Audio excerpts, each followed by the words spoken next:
T. Muthu. Yeah, look, Mr.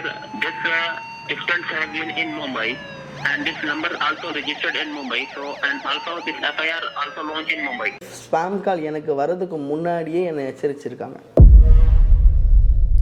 ஸ்டார்டிங்கில் வந்து ஒரு டெலிகம்யூனிகேஷன் டிபார்ட்மெண்ட்லேருந்து பேசுகிற மாதிரி ஸ்டார்ட் பண்ணி அவர் திடீர்னு ஒரு கட்டத்துக்கு மேலே எப்படி போயிட்டாருன்னா, அவர்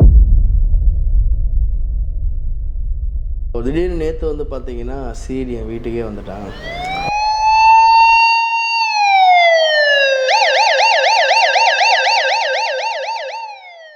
ஒரு 3 மாதங்களாகவே வந்து பார்த்திங்கன்னா எனக்கு ஒரு இன்டர்நேஷ்னல் கால் வந்துன்னு இருக்குது.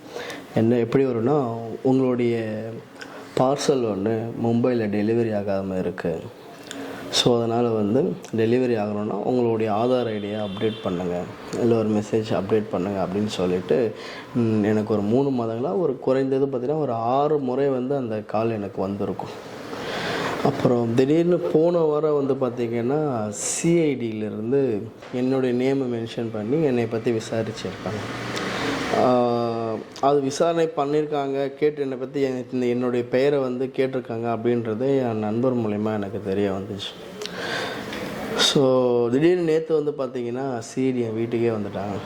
வந்துட்டு உங்கள் பேர்லேயும் உங்களுடைய வீட்டு முகவரியிலையும் உங்கள் ஃபோன் நம்பரையும் யூஸ் பண்ணி ஒரு மும்பையில் வந்து ஒரு பார்சல் வந்து டெலிவரி பண்ணுறதாகவும் இல்லீகலாக சம்திங் ஆக்ஷன் இருக்கிறதாகவும் ஒரு தகவல் கிடச்சிருக்கு.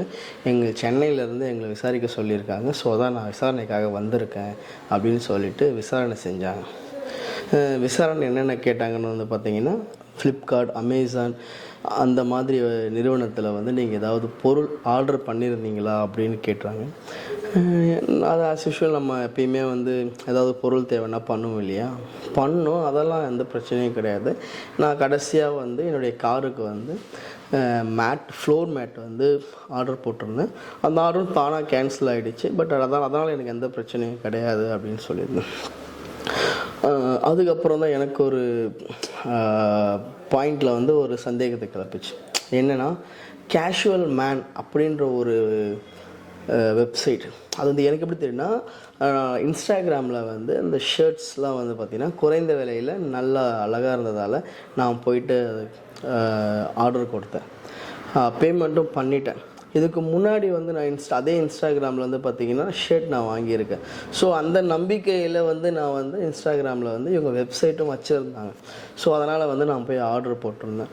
அந்த ஆர்டர் போட்டு ஒரு 20லேருந்து 25 நாள் ஆகிடுச்சு. எனக்கு ஆர்டரும் கைக்கு வரல. அவங்க சொன்ன எக்ஸ்பெக்டட் டேட்டும் முடிஞ்சு போச்சு. ஸோ நான் என்ன பண்ணேன், அந்த வெப்சைட்டில் இருக்கிற ஹெல்ப்லைன் போய் பார்க்கும்போது அங்கே வந்து மெயில் ஐடியில் மட்டும்தான் அவங்கள காண்டாக்ட் பண்ண முடியும், மற்ற வேறு எப்படியும் காண்டாக்ட் பண்ண முடியாது எனக்கு தெரிஞ்சுக்கிட்டேன். ஸோ ஃபஸ்ட்டு ஒரு மெயில் ஐடி எடுத்து அவங்களுக்கு ஒரு ரெக்வெஸ்ட் ஃபார்ம் மாதிரி நான் பண்ணுறேன். இந்த மாதிரி நான் வந்து உங்கள்கிட்ட ஆர்டர் பண்ணியிருந்தேன், இது என்னுடைய ரிசிப்ட்டு, நான் கூகுள் பே மூலிமா உங்களுக்கு நான் ஆர்டர் பண்ணியிருக்கேன் அப்படின்னு சொல்லிவிட்டு என்னுடைய கூகுள் பேவோடைய ரிசிப்டையும் சேர்த்து நான் அவங்களுக்கு அனுப்பியிருந்தேன். அந்த மெயிலுக்கு எந்த விதமான ரெஸ்பான்ஸும் கிடைக்கல. ஸோ அதுக்கப்புறம் ஒரு வாரம் கழித்து மறுபடியும் போகும்போது எனக்கு அதே வெப்சைட்டில் வேறு ஒரு help.casualman.edu.com அப்படின்னு சொல்லிட்டு சம்திங் அப்படி தான் நினைக்கிறேன் ஒரு மெயில் ஐடி இருந்துச்சு. அந்த மெயில் ஐடிக்கு நான் மறுபடியும் மெயில் பண்ணியிருந்தேன். ஸோ அந்த மெயில் ஐடி இன்கரெக்டட் அப்படின்னு வந்துருந்துச்சு. ஸோ எனக்கு என்னென்னா, இப்போ என்னை தேடி வந்து எடுத்து வீட்டு வந்திருக்காங்க. இந்த ஒரு விஷயம் நடந்திருக்கு. இது ரெண்டையும் கனெக்ட் பண்ணி பார்க்கும்போது தான் என்னுடைய வீட்டு அட்ரஸும் என்னுடைய ஃபோன் நம்பரும் எப்படி லீக் ஆச்சு அப்படின்றது எனக்கு தெரிய வந்துச்சு. இன்றைக்கி, அதாவது நேற்று அவங்க வந்து போயிட்டாங்க. இன்றைக்கி ஒரு 4 மணி இருக்கும், மாலை 4 மணி அளவில் எனக்கு ஒரு இன்டர்நேஷ்னல் கால் வந்துருச்சு. என் ஃபோன் இன்டர்நேஷ்னல் கால் வந்துன்னு இருக்கும்போது நான் சந்தேகப்பட்டு என்னுடைய கேமராவை நான் ஆன் பண்ணிவிட்டு என்னுடைய கேமராவில் வாய்ஸ் ரெக்கார்ட் பண்ண ஸ்டார்ட் பண்ணிட்டேன். அப்போ அவங்க வந்து என்ன சொன்னாங்க அப்படின்னா, கேட்டு வந்துருங்க.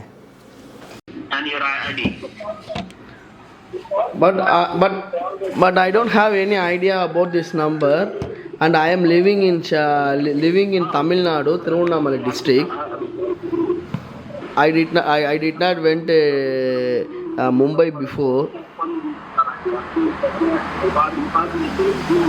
What? Mumbai what? இல்லை, I didn't go Mumbai anywhere. Yeah, if you not visit Mumbai. Okay. So, according to the Act, Article Section 354A, our department going to be deactivate all your SIM cards that are registered under your Aadhaar ID, even your that number through which you are connecting with me. First அவங்க என்கிட்ட எப்படி வந்துச்சுன்னா, அது ஒரு voice, recorded voice தான். நான் telecom டிபார்ட்மெண்ட்லேருந்து பேசுகிறோம். உங்களுடைய மொபைல் எண் வந்து நாங்கள் வந்து டெர்மினேட் பண்ணுறோம். இதை தவிர்க்கணுன்னா எண் 1 அழுத்தவும்,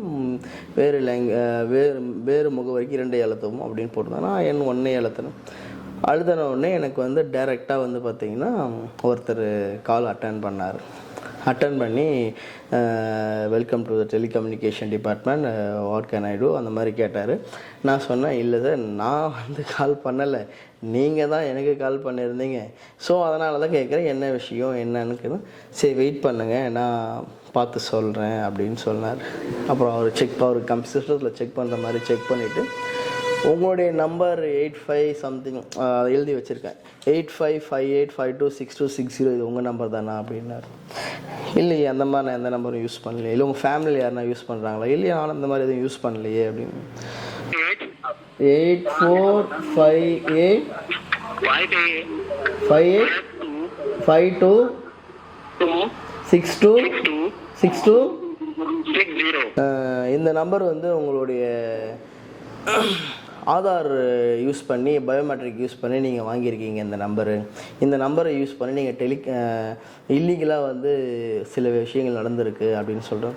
ஸோ எனக்கு என்னென்னா, கொஞ்சம் ஸ்டார்டிங்கில் வந்து ஒரு டெலிகம்யூனிகேஷன் டிபார்ட்மெண்ட்லேருந்து பேசுகிற மாதிரி ஸ்டார்ட் பண்ணி, அவர் திடீர்னு ஒரு கட்டத்துக்கு மேலே எப்படி போயிட்டாருன்னா, அவர் வந்து பார்த்தீங்கன்னா,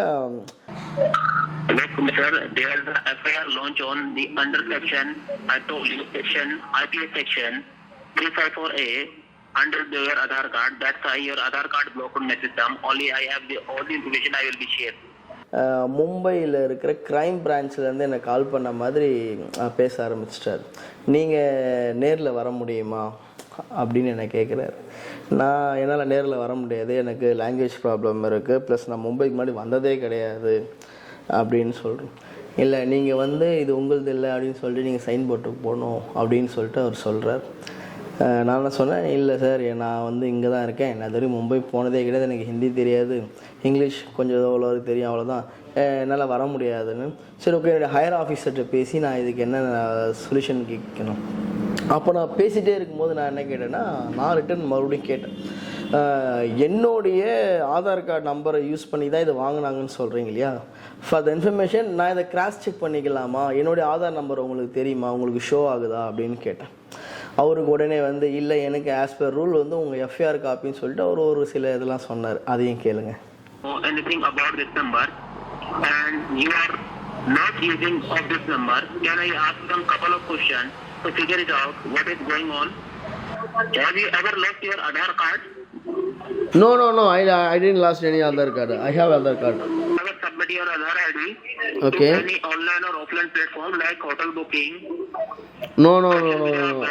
Okay, I am not sure. Maybe your personal information was leaked out and someone is misusing your Aadhaar ID and registered the SIM card and doing illegal activities. Nowadays, there is a personal information leakage. It's a very serious matter. If tomorrow illegal activities or crime activities happen under your Aadhaar name, your name and or your identity, it will be big problem for you. FIR காப்பியில் இருக்குன்னு சொல்கிறார். திடீர்னு பேசிகிட்டே இருந்தவங்க அவங்க வந்து higher office connect பண்ணுறான் அப்படின்ற ரேஞ்சுக்கு போயிட்டாங்க.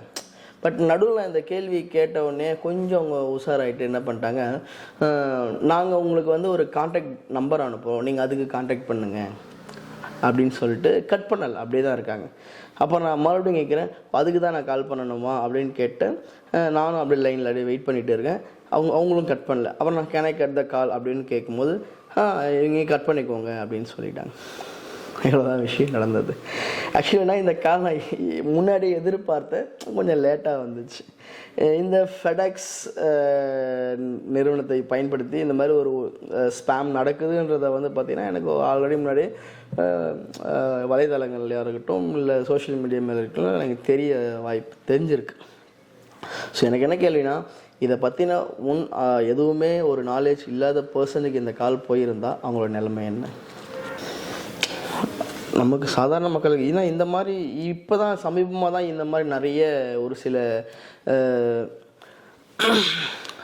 ஸ்பேம்ஸ் வந்து இப்போ புதுசாக வந்துன்னு இருக்குது நிறையா. இப்போ நான் ஒரு ரீல்ஸ் பார்க்கும்போது பார்த்திங்கன்னா ஒரு போலீஸ் ஆஃபீஸருக்கே வந்து நான் வந்து மும்பையோடைய க்ரைம் பிரான்ச் டிஜிபி சம்திங் சொல்லி வீடியோ கால் பண்ணது அதெல்லாம் நான் பார்த்துருக்கேன். ஸோ காவல்துறையும் முன்னெச்சரிக்கை நடவடிக்கை எடுக்கிறாங்க. ஆக்சுவலி என்னென்னா காவல்துறை பொறுத்த மட்டும் எப்படி பாராட்டலான்னா அவங்கள எனக்கு வந்து ஆக்சுவலி வந்திருக்கு. அவங்க சைபர் க்ரைம் வந்து பார்த்திங்கன்னா அவங்களுடைய ஒர்க்கை கரெக்டாக பண்ணிட்டு இருந்திருக்காங்க. எப்படின்னா இந்த கால் வரதுக்கு முன்னாடியே அதாவது ஸ்பேம் கால் எனக்கு வர்றதுக்கு முன்னாடியே என்னை எச்சரிச்சிருக்காங்க.